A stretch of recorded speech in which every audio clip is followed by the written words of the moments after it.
집에 베드로가 왔어요. 지난 우리 10장 쭉 읽어가면서 베드로가 고넬료의 집에 왔는데, 먼저 고넬료는 어떤 사람이냐? 하나님을 경외하고 경건해서 많은 구제와 많은 유대인들로부터, 온 유대인 족속으로부터 칭찬받는 그러한 사람이었어요. 늘 기도하는 시간에 기도하는 사람이었어요. 늘 기도하고 있는데 그 가운데 하나님이 어떤 예비된 환상들을 보여주셔서 베드로를 청했고, 베드로가 4일 만에 이 고넬료의 집에 도착을 했습니다. 이 들어서는 장면 우리가 기억할 거예요. 딱 들어서니까 얼마나 기대하고 고대하고 사모했던지 이 고넬료는요, 바짝 엎드려서 마치 왕에게, 주에게 행하듯이 절하는 거예요. 이 베드로는 어떻게 합니까? 일어서라, 나도 사람이라, 이렇게 말하죠. 그런데 우리가 말씀을 계속 읽어보면 알겠지만 이 고넬료의 마음과 중심이 어떠한지를 깨달아요. 뭐냐면 사람 베드로지만 지금 내가 어디 앞에 있다라고 고백하냐면 우리가 다 하나님 앞에 있습니다, 이렇게 고백한다라는 거예요. 여러분, 이 고넬료의 모습, 자세, 이걸 우리가 좀 배울 필요 있지요. 목회자는 말씀을 연구하고 읽고 할 때 하나님 앞에 있다라는 마음으로 섭니다. 애써요. 여러분들도 말씀을 듣고 설교를 들을 때 목사의 설교라고 듣지 말고 가능하면 정말 하나님 앞에 내가 있구나라는 그 마음과 자세로 들으면 삶이 변하는 놀라운 능력됨을 전 믿습니다. 자, 오늘 말씀 읽으면서 계속 은혜를 나눠 볼까요? 34절과 35절이에요. 우리 같이 읽어봅시다. 시작. 베드로가 입을 열어 말하되 내가 참으로 하나님은 사람의 외모를 보지 아니하시고 각 나라 중 하나님을 경외하며 의를 행하는 사람은 다 받으시는 줄 깨달았도다. 아멘. 이제 설교를 시작하는데 설교 앞에서 자기가 깨닫고 자기가 알게 됐고 자기가 느낀 것을 이야기하는 거예요. 지금 이방인의 집에 왔잖아요. 이방인의 집에 와서 처음 이야기하는 것이 뭐냐면 하나님은 참으로 사람의 외모를 보지 않는다라고 얘기를 딱 하는 거예요. 왜? 이방인이니까. 지금 여기서 우리는 이 성경 가운데 보면 외모를 보지 않는다라고 얘기하면 우리 위로받는 건 뭐냐면 저처럼 이렇게 외모가 별로인 사람들, 야 그래, 하나님 외모 보는 거 아니라 뭐 키 작아도 뭐 뚱뚱해도 이런 거 상관없이 하나님은 다 우리를 아셔, 이렇게 해석하는데 그 의미가 아니라 여기 있는 단어는요, 프로스폴렙타스라는 단어인데 편애하지 않다요. 하나님은 편애하지 않는 분이야, 요 얘기를 하는 거예요. 뭘까? 이스라엘 사람들, 유대인들만 편애한다라고 생각한 거예요. 베드로는 유대인들만 구원이 있고 유대인들을 택하셨고 유대인들 가운데 은혜를 주셨고 유대인들을 위해서 예수도 오셨다라고 생각을 하는 거예요. 쉽게 말하면 이해가 가세요? 그런데 보니까 고넬료는 다르더라. 하나님이 그에게 환상을 보여주시는 것을 통해서 깨닫게 된 거야. 하나님은 유대인들만, 이스라엘 사람들만 사랑해서 그들에게 뭐 은혜를 주시고 구원을 주시고 능력을 주시는 것이 아니라 지금 여기 있는 이 고넬료, 그게 이제 35절 가운데 있는 기록인데 35절에 각 나라 중 하나님을 경외하며 의를 행하는 사람은 다 받으시는 줄 깨달았다. 고넬료 보니까 그런 거예요. 이방인인데 이달리아 부대의 백부장인데 우리 유대인이 아닌데 그에게도 하나님의 환상이 임하고 역사가 임하는 걸 보니까 깨달은 거예요. 그는 어떻다? 하나님을 경외하고 경건하게 의를 행하는 사람이구나. 요걸 알게 되는 거죠. 무슨 말인지 이해가 가죠. 여기서 우리가 분명히 알게 되는 게 있어요. 하나님이 이스라엘을, 유대인들을 왜 택하셨냐? 지금 유대인들 입장에서 봤을 때는 야, 우리를 위해 하나님이 율법을 주셨고 우리에게 할례를 주셨고 우리에게 구원을 주시고 예수도 우리를 위해서 왔다라고 생각하고 있는데 그게 아니라 그게 지금 이제 균열이 가고 깨지기 시작하는 거예요. 그럼 왜 우리를 택하셨을까? 왜 유대인을 택하시고 더 거슬러 올라가면 왜 아브라함을 택하셨을까? 이 고민이 한 번쯤 되는 거죠. 여러분, 성경에서는요, 아브라함을 택하실 때 어떻게 말씀하시는지 정확하게 기록해요. 몇 번 하나님이 당신의 계획과 뜻을 아브라함에게 알려주시지만 이 창세기 18장 18절 19절을 보면 더 분명하게 알 수 있어요. 우리 같이 한번 찾아볼까요? 창세기 18장 18절 19절입니다. 같이 화면 보고 읽어보지요. 시작. 아브라함은 강대한 나라가 되고 천하 만민은 그로 말미암아 복을 받게 될 것이 아니냐. 내가 그로 그 자식과 권속에게 명하여 여호와의 도를 지켜 의와 공도를 행하게 하려고 그를 택하였나니 이는 나 여호와가 아브라함에게 대하여 말한 일을 이루려 함이니라. 아멘. 무슨 말이냐면요. 이게 두 가지 이야기가 있어요. 하나는 18절에 나오는 건데 아브라함을 통해서 천하만민이 복받는 거예요. 천하만민이. 그러니까 아브라함은 뭐냐면 복의 근원이고 복의 통로고 복이 되어서 아브라함을 통하여서 천하만민이 하나님의 어떤 살아계심과 역사하심과 구원하심을 경험하게 된다, 이 이야기가 나오고 19절 말씀은 뭐냐면 아브라함이 이제 살아가야 할 모습인데 의와 공도와 공의, 정의 이런 것들을 이루면서 살아가기를 원하시는 거예요. 이게 아브라함을 택하신 이유예요.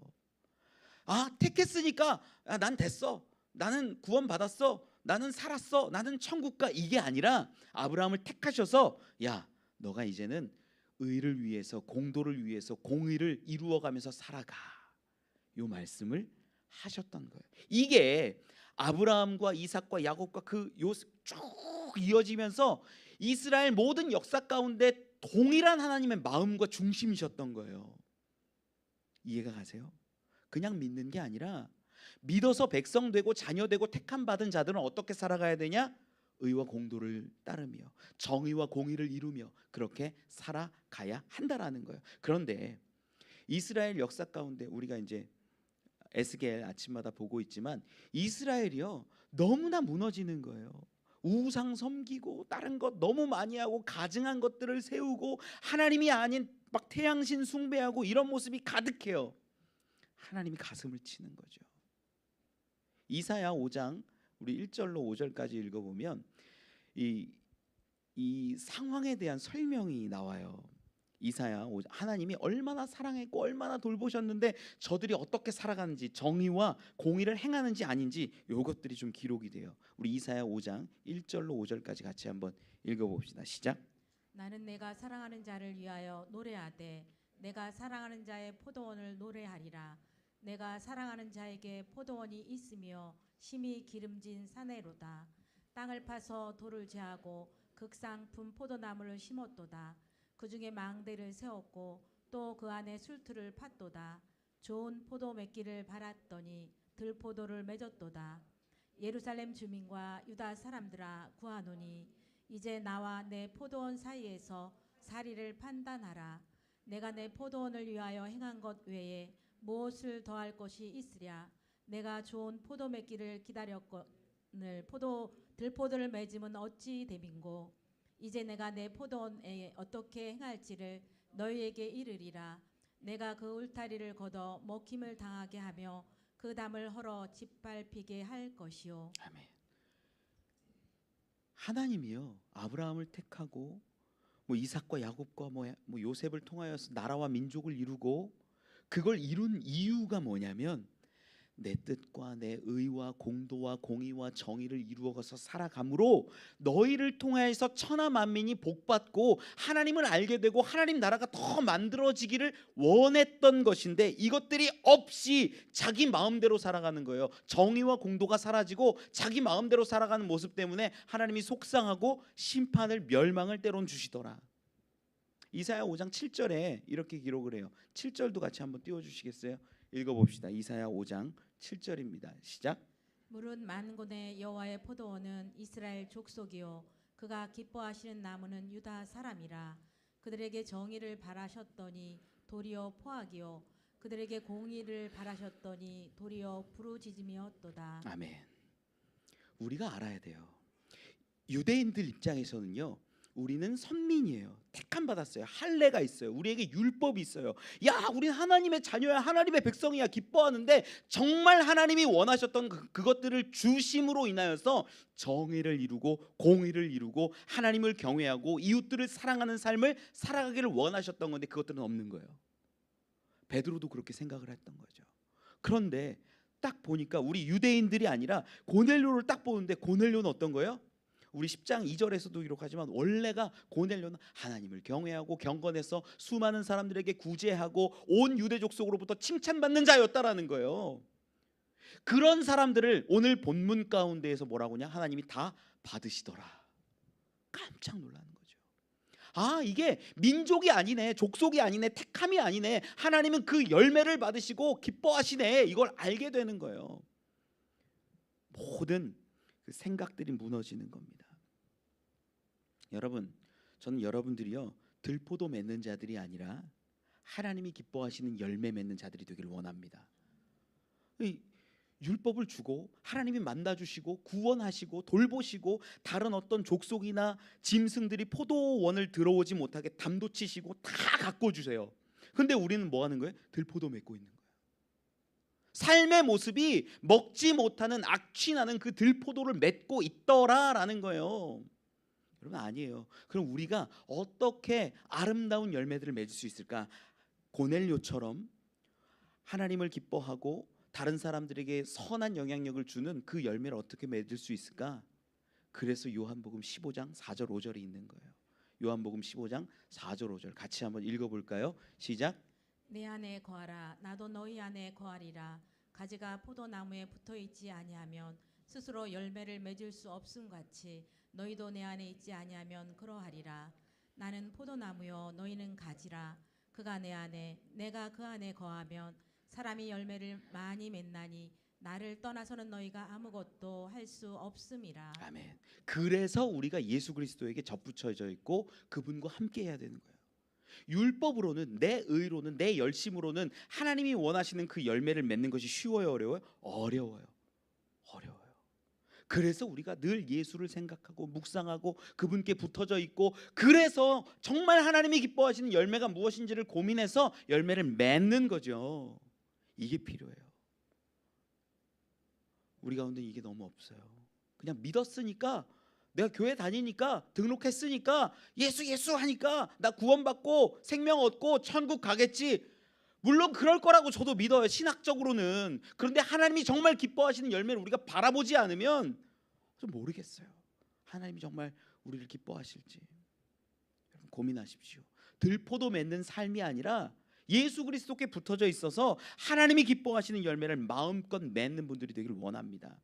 정의와 공의, 의와 공도, 이런 것들이요, 예수님의 언어로, 복음서의 언어로 얘기하자면 하나님 사랑, 이웃 사랑이에요. 이게 똑같은 거예요. 우리 안에 그게 있냐? 나를 위해 살지. 하나님 사랑하기보다 종교적인 행위로 이렇게 포장하고, 이웃을 사랑하기보다 나를 더 사랑하는 게 실제 우리의 모습 아닙니까? 아니요. 고넬료를 바라보면서 우리가 도전받았으면 좋겠고, 칭찬받는 것들도 우리에겐 필요한 거예요. 여러분, 노력하는 여러분들이 되셨으면 좋겠어요.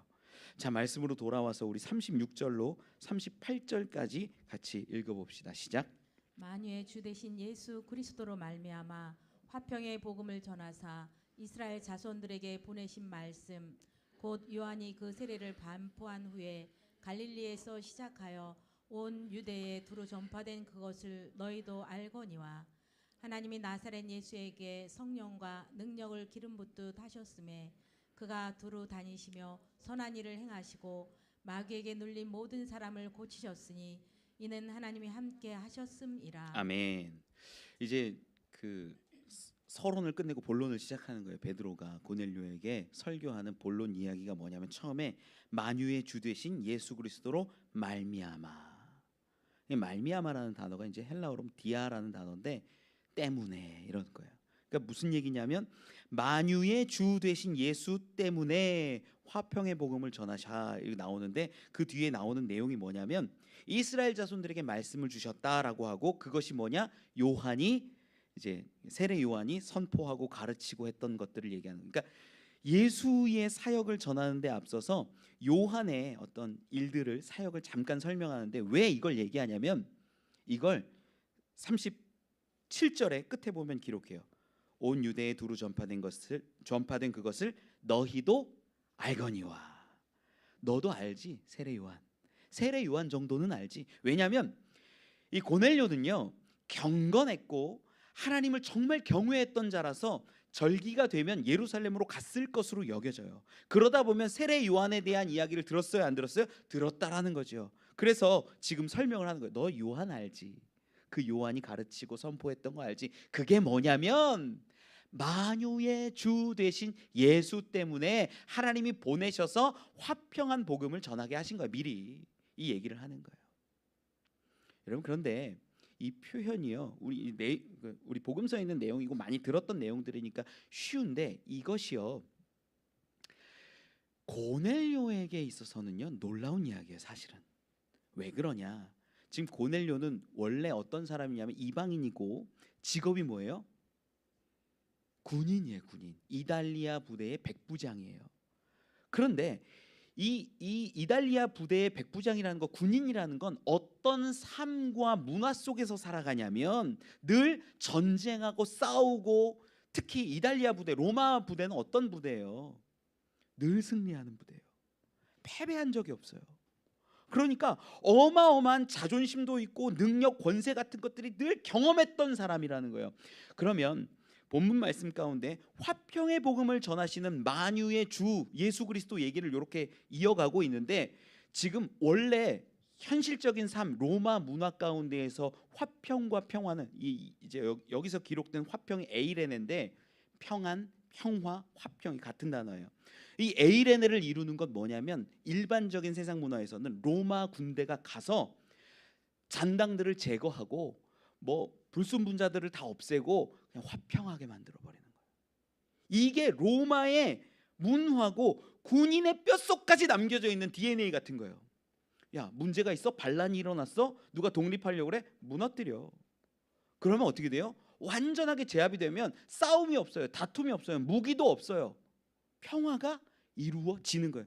이게 이제 로마가 모든 식민지 가운데 이루어냈던 거죠. 팍스 로마나라고 그러잖아요. 우리가 로마 제국, 로마가 모든 것을 통치하고, 그거는요 근본이 어디 있냐면 강력한 절대 주권에 있어요. 왕이라는 왕이 어떻게 하는 거예요? 평정해 버리는 거예요. 평정해 버리는 거. 우리 옛날에도 왕권이 강하면 신하들이 힘을 못 써요. 백성들이 힘을 못 써요. 무슨 말인지 이해가시죠? 한 사람의 주권이 강해서 이 리더십으로 끌고 가버리면 아무런 문제가 잡음이 없어지는 거예요. 그게 팍스 로마나예요. 로마의 힘과 권력과 능력, 거기에 젖을 대로 젖어 있고 그 문화를 이해하고 그 문화를 따라서 살아온 인생이 고넬료의 인생이에요. 그런 걸 알고 나서 지금 예수 그리스도에 대해서 이야기를 하는데, 세례 요한으로 시작해서 예수를 얘기하는데 예수가 뭐래요? 36절 처음에 만유의 주래요. 예수가 만유의 주라는 거예요. 여러분, 이게 말이 안 되는 거예요. 힘이 있어야지만이 왕이 되고 권력이 있고 권세가 있고 모든 세상 가운데 화평과 평안을 이루는 것인데, 예수가 주래요.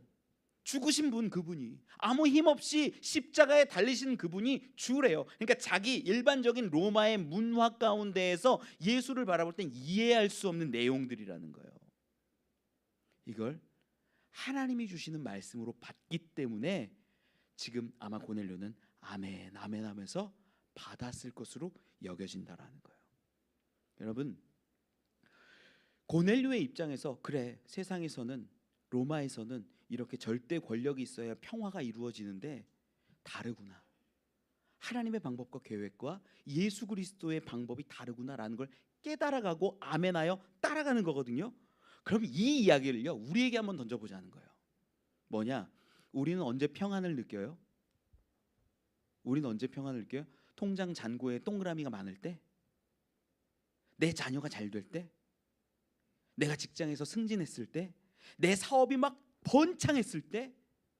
건강해서 내가 막 뛰어도 아무런 어려움이 없을 것 같을 때? 내가 평안을 느끼고 기쁩니까? 우리 대부분이 그렇다라는 거예요. 대부분이. 그런데 진짜 평안은, 진짜 화평은 어디서부터 온다라고 베드로는 얘기하고 있는 거예요? 예수 그리스도로부터 온다. 이걸 얘기하고 있는 거예요. 복음이죠, 복음. 여러분, 고넬료의 입장에서 보라는 거예요. 지금 오늘 이야기를 만유의 주 대신 화평의 복음을 전하신 그 복음으로 오신 예수 그리스도를 바라볼 때 느낌이 다른 거예요. 여러분이 고넬료처럼 살아왔다면 권력으로 살았고 능력으로 살았고 물질로 살았고 그랬다라면, 그것이 나에게 평안을 주고 화평을 주고 기쁨을 줬다라면, 이제는 예수 그리스도가 여러분에게 평안을 주시기를 원합니다. 이 고백이, 베드로의 고백이 여러분들의 고백이 되기를 원합니다. 이게 진짜예요. 이게 복음의 능력이에요. 세상의 물질 좋죠. 세상의 권세 좋죠. 그런데 그게 나에게 평안을 주는 게 아니라 화평이 아니라 예수 그리스도가 진짜 화평이라는 거예요. 이걸 깨닫는 자가 믿는 자예요. 다른 거 없어요. 교회 온다고 믿는 자 아니고 헌금 많이 한다고 믿는 자 아니에요. 내 평안이 오직 예수께로부터 온다라는 걸 믿는 사람은, 그 사람은 진짜 하나님의 사람이에요. 여러분, 이 믿음으로 살아가시기를 축원합니다. 다시 말씀으로 돌아와서 우리 39절로 우리 43절까지 쭉 읽어봅시다.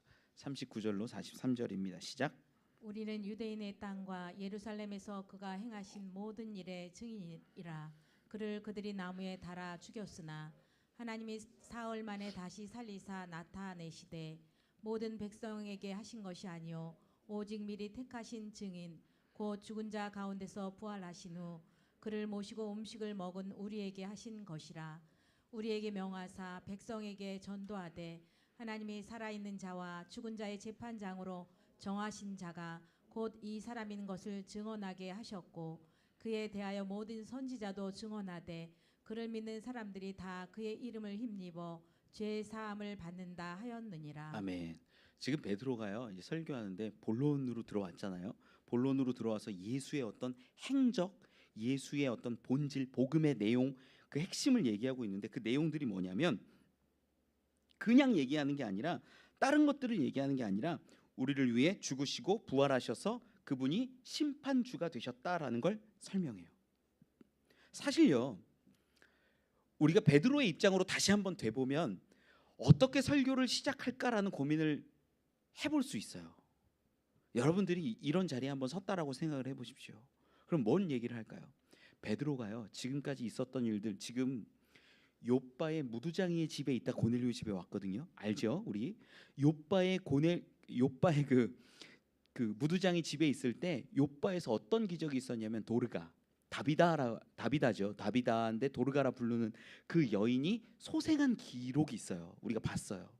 그러면 이 얘기를 여기서 올 때 욥바 형제들도 같이 왔거든요. 11장에 넘어가서 보면 그 형제들이 6명이에요. 6명. 그러니까 어마어마한 많은 증인들이 같이 있어서 베드로가 욥바에서 어떤 일들을 했고 어떤 선교 사역을 했고 어떤 기적들을 펼쳤는지 다 증언해 줄 수 있어요. 그러면 그들과 함께 고넬료의 집에 갔을 때 무슨 얘기하고 싶을까? 입이 근질근질할 거예요. 저 같으면, 제가 막 목회를 하다가 정말 죽었는데 막 기도하고, 이게 베드로처럼 뒤돌아서 기도하고 막 하나님께 구해가지고 누가 벌떡 일어났다고 한번 해보세요. 제가 어디 가나 어디 초청받아가지고 집회할 때, 여러분 제가 목회할 때 살아난 사람이 있습니다, 여기 앞에 와 있습니다, 그러면 어때요? 사람들 막 시선이 막 오고, 야 무슨 일일까? 목사님에 대해서 막 바라보고, 그래요 안 그래요? 그럴 거예요.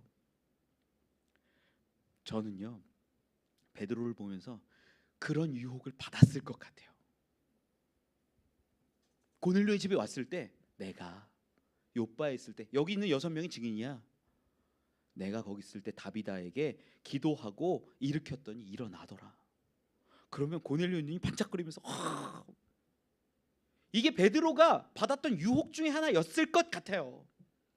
과거에 또 뭐가 있어요? 우리 사도행전 가운데 나오지만 제9시기도 시간에 요한과 함께 성전 미문으로 갈 때 안진뱅이 일으키는 장면 있잖아요. 그 경험했어요, 안 했어요? 베드로 경험했어요. 하나님의 놀라운 능력이, 결코 일어설 수 없고 걸을 수 없는 그가 걷고 뛰고 성전으로 들어가는 것들을 보았단 말이에요. 경험의 주인공처럼 썼어요. 하나님이. 그 얘기 하고 싶을까요, 안 하고 싶을까요? 저는 하고 싶을 것 같아요. 야, 내가 말이야, 예전에 얼마나 많은 유혹을 받고 얼마나 많은 사실 사례가 있습니까? 그런데 그런 사례를 오늘 본문 가운데 얘기를 해요, 안 해요? 안 하더라. 왜 그럴까? 베드로에게 있어서, 그 인생에 있어서 가장 중요한 사건은 뭐냐면, 예수 그리스도가 나를 위해 죽으시고 부활하셔 다시 이제는 심판주로 오신다라는 그 사건, 그게 가장 중요했기 때문에 다른 것들은 얘기 안 하는 거예요. 여러분 이걸 믿으십니까? 여러분 이걸 분명히 바라고 계십니까? 여러분, 어떤 분들 얘기해요. 제가 설교하는데 성경만 그렇게 얘기하냐고. 여러분, 성경이요 그 어떤 예화보다 중요해요. 성경이요 우리 가운데 우리를 살리는 힘과 능력이 있음을 저는 믿어요. 성경이요 오직 예수를 분명하게 확실하게 순수하게 가르쳐주고 있어요. 그래서 성경만 얘기해요. 예화하면요 우리 감동도 받고요, 그 사람도 다시 보게 되고요, 마음이 막 더 넓어지고요, 따뜻해지는 것 같아요. 그런데 그건 감정적인 것이지 생명이 있진 않아요. 우리가 분명히 알아야 돼요. 베드로도 그런 마음들, 그런 생각들이 있었겠지만 그것들을 쳐내고 오직 복음만 전하는 거예요. 예수 그리스도께서 우리를 위하여 죽으시고 부활하셨고 우리를 증인되게 하셨다. 그가 나중에 산자와 죽은 자의 심판주로 다시 오실 것이다. 여러분, 예수님에 대해서도요, 예수님이 얼마나 많은 기적을 이루십니까? 나사로 살리셨죠. 38년 된 병자 고치셨죠. 혈루증 여인 낫게 하셨죠. 수많은 기적과 능력, 바다 위를 걸으시고 있었어요. 그런 얘기 해요, 안 해요? 안 해요, 안 해요. 그냥 핵심만 얘기하는 거예요. 그분께서 우리를 위하여 죽으시고 부활하시고 다시 오실 심판주가 되신다. 여러분, 전도할 때 여기에서 힌트를 좀 얻었으면 좋겠어요. 우리가, 저도 그렇거든요. 쉽지는 않은데 우리 전도할 때 어떻게 얘기하냐면, 교회 한번 와봐, 문제가 해결돼. 해요, 안 해요? 우리 한다는 거예요. 교회 한번 와봐, 아파? 건강 회복시켜 주실 거야. 교회 한번 와봐, 그 문제들 다 해결되고 물질도 많이 받을 수 있고 축복 받을 수 있어. 우리의 전도법들이 이래요. 그런데 베드로는 그거 안 했다라는 거예요. 그거 안 했다라는 거예요. 예화도 안 들고 자기의 경험도 얘기 안 하고 간증도 얘기 안 하고 아무것도 얘기 안 하고 오직 복음. 예수 그리스도께서 우리를 위해 죽으시고 부활하시고 심판주로 다시 오실 것이다. 이 얘기를 하는 거예요. 그리고 마지막에 43절에 보면 아주 중요한 내용인데 우리가 어떻게 구원을 받는지에 대한 이야기를 해요. 43절 같이 읽어볼까요? 시작. 그에 대하여 모든 선지자도 증언하되 그를 믿는 사람들이 다 그의 이름을 힘입어 죄 사함을 받는다 하였느니라. 아멘. 그를 믿는 사람들이 다 그의 이름을 힘입어 죄 사함을 받는다. 뭐가? 믿음이 우리를 죄 사한다. 이거예요. 신학적으로 너무 중요한 거예요. 열심을 내야 아니에요. 하나님을 잘 경외하고 하나님 앞에서 그 많은 사람들에게 경건하게 많이 구제를 해야 죄 사함을 받는 거예요? 아니라는 거예요. 오직 예수를 믿는 사람들이 그 이름을 힘입어 예수 이름 때문에 죄 사함 받는다라고 선포하는 거예요. 지금 고넬료가요 경건하고 하나님을 경외하는 사람이다 보니까 여기에 초점을 맞추는데 물론 중요한 거예요. 이게 우리가 들포도 맺지 않고 하나님이 기뻐하시는 열매를 바란다라는 쪽에 있어서는 너무나 중요하고 하나님의 관심사이기도 해요. 그런데 우리의 구원은 여기에 있지는 않고 우리에겐 뭐에 있다? 오직 그 이름 예수 그리스도에게 있다라는 거예요. 그럼 예수로 우리가 새 사람 되고 생명 얻고 죄 사함 받아서 하나님의 자녀된 사람들은 어떻게 살아가냐? 들포도가 아닌 온전한 하나님의 기뻐하시는 열매를 맺으면서 살아가야 한다. 이걸 얘기하는 거죠. 우리 갈라디아서 3장 5절로 9절 말씀만 좀 같이 읽어보면 좋겠어요. 띄워주세요. 같이 읽어보죠. 시작. 너희에게 성령을 주시고 너희 가운데서 능력을 행하시는 이의 일이 율법의 행위에서냐 혹은 듣고 믿음에서냐? 아브라함이 하나님을 믿음에 그것을 그에게 의로 정하셨다 함과 같으니라. 그런즉 믿음으로 말미암은 자들은 아브라함의 자손인 줄 알지어다. 또 하나님이 이방을 믿음으로 말미암아 의로 정하실 것을 성경이 미리 알고 먼저 아브라함에게 복음을 전하되 모든 이방인이 너로 말미암아 복을 받으리라 하였느니라. 그러므로 믿음으로 말미암은 자는 믿음이 있는 아브라함과 함께 복을 받느니라. 아멘. 8절 9절이요 너무나 명확하게 그 창세기 사실 18장 18절을 해석하는 거예요. 아브라함을 통하여서 모든 이방인들이 복 받는 것, 그거 이미 하나님이 예언하셨고 말씀하시고 선포하셨던 거야. 그래서 지금 고넬료에게 이렇게 찾아오게 하시고 설교하게 하시고 일들을 이루어 가시는구나 깨닫는 거예요. 우리에게 구원은 오직 믿음인 것을 여러분 믿으시기 바랍니다. 그리고 그 믿음으로 인해서 우리는 아브라함의 자손이 되고 아브라함께 속해 있고 하나님의 백성 자녀가 되어 간다라는 거죠. 이제 다시 본문으로 돌아와서 44절로 48절까지 읽어봅시다. 시작.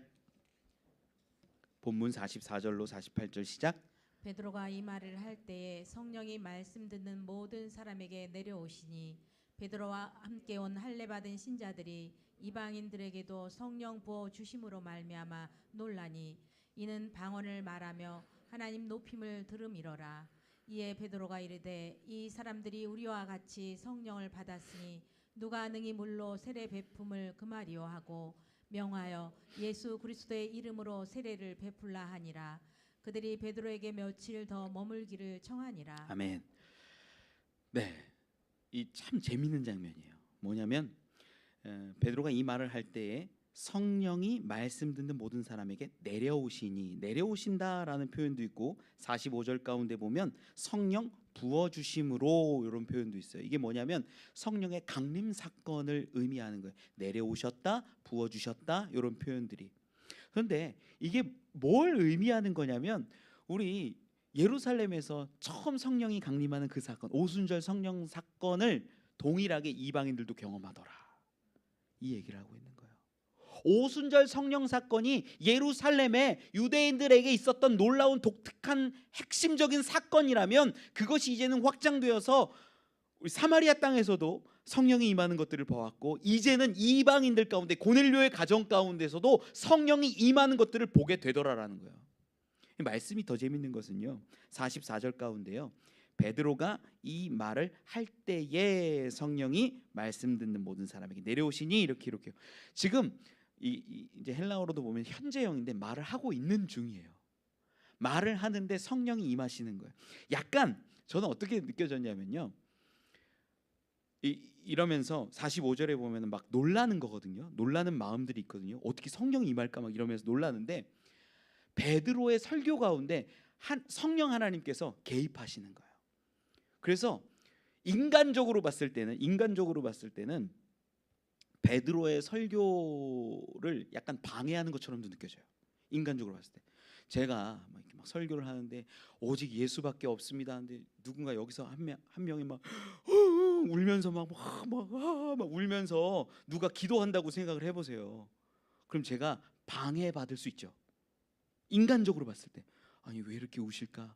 기도할 시간이 될 때 기도하시지 굳이 설교할 때 이렇게 우실까? 이런 생각이 들 수 있어요. 그런데 베드로는요, 설교하는 가운데 그 말을 하고 있는 가운데 현재적으로 막 하고 있는 그때 성령이 개입하셔서 성령이 임하는 것들을 보게 된, 어떤 모습인지는 알 수 없어요.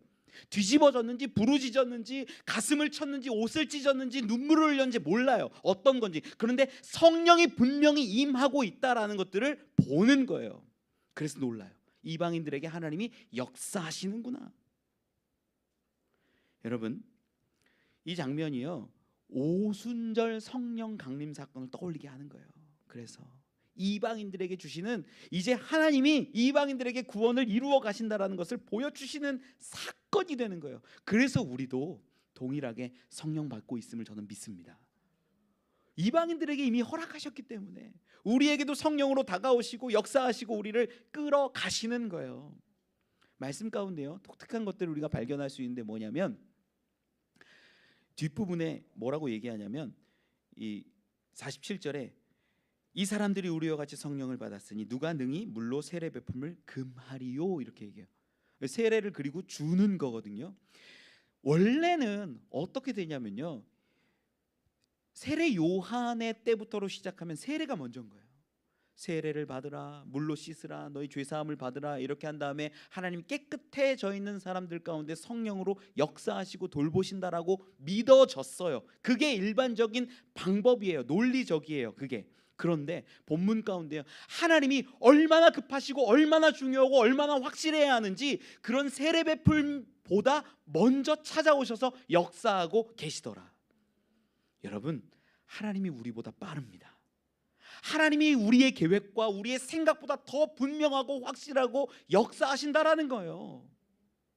여러분, 설교를 듣고 세례받는 건 어떤 거냐면, 설교를 들었을 때 마음적으로 동의가 되고 나도 그렇게 믿어야겠다라는 결단이 됐을 때 내가 예수 그리스도를 따르겠습니다 선포하고 나와서 죄를 고백하고 회개해서 세례를 받는 그 과정이에요. 맞잖아요.